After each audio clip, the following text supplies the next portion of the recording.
नमस्ते. Maugham health care मध्ये तुम्हा सर्वांचं स्वागत आहे. मी अमोल सर, मानगाव सेंटरवरनं. आज आपण आपल्या आईला भेटूया आणि तिला नेमकं थेरपीने काय आराम मिळालेला आहे हे जाणून घेऊया. आई नमस्ते.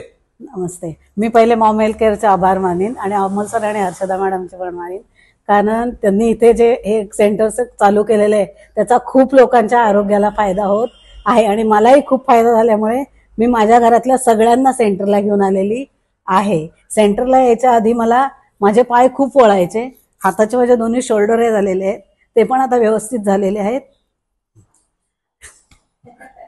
आई जी आहे थोडीशी इमोशनल झालेली आहे, कारण की तिला जे काही वेदना होत्या, तिचे जे काही प्रॉब्लेम्स होते ते सगळे प्रॉब्लेम्स इथे बरे झालेले आहे आणि आईने तिच्या डोळ्याने पाहिलेले आहे. कित्येक लोक आपल्या ह्या मॉम हेल्थ केअर मध्ये काय झालेली आहेत, बरी झालेली आहेत. म्हणूनच तिने आपल्या सर्व कुटुंबाला देखील आपल्या सेंटरमध्ये घेऊन यायला काय केलेली आहे, सुरुवात केलेली आहे. बाबाही येतात आहेत, आईच्या मुलीही थेरपीला येतात आहेत आणि सगळ्यांना थेरपी घेऊन कसं वाटते आई? छान वाटतं एकदम, आणि घरातल्यांना पण सगळ्यांना छान वाटतंय. आणि तू इथे कोणत्या मशीनचा वापर करतेस? मेन मॉम मॅटचा करते, उलूल मशीन आणि NSM मशीनचा करते. अच्छा, ह्या सगळ्या मशीन सगळ्या मशीन एकदम छान आहेत, त्याचा मला खूप आराम आलेला आहे. ओके. आणि प्लस पॅड घेतल्यामुळे माझे दोन्ही हात आता वर खाली वगैरे पण छान व्हायला लागले. ओके. आईने पल्स पॅडचा उपयोग करते रोज सेंटरमध्ये आणि तिच्यामुळे तिचे हात देखील आता वरती खालती वगैरे व्हायला देखील लागलेले आहे. आई, तुला पाहणाऱ्या सर्व लोकांना तू काय सांगू इच्छिते? मी सांगेन की इथे जेवढे आजूबाजूला लोक राहत आहेत या माणगावमध्ये, त्यांनी सगळ्यांनी सेंटरमध्ये येऊन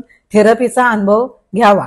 ओके, थँक्यू सो मच. एकदा आपण आईसाठी जोरदार क्लॅपिंग करूयात की आईला एवढा चांगला काय मिळालेला आहे, रिझल्ट मिळालेला आहे आणि मॉम हेल्थ केअरने एवढा चांगला तिला आराम मिळालेला आहे. तर Maugham health care, Maugham health care, Mangaon centre, लय भारी, मानगाव सेंटर. लय भारी. Thank you so much.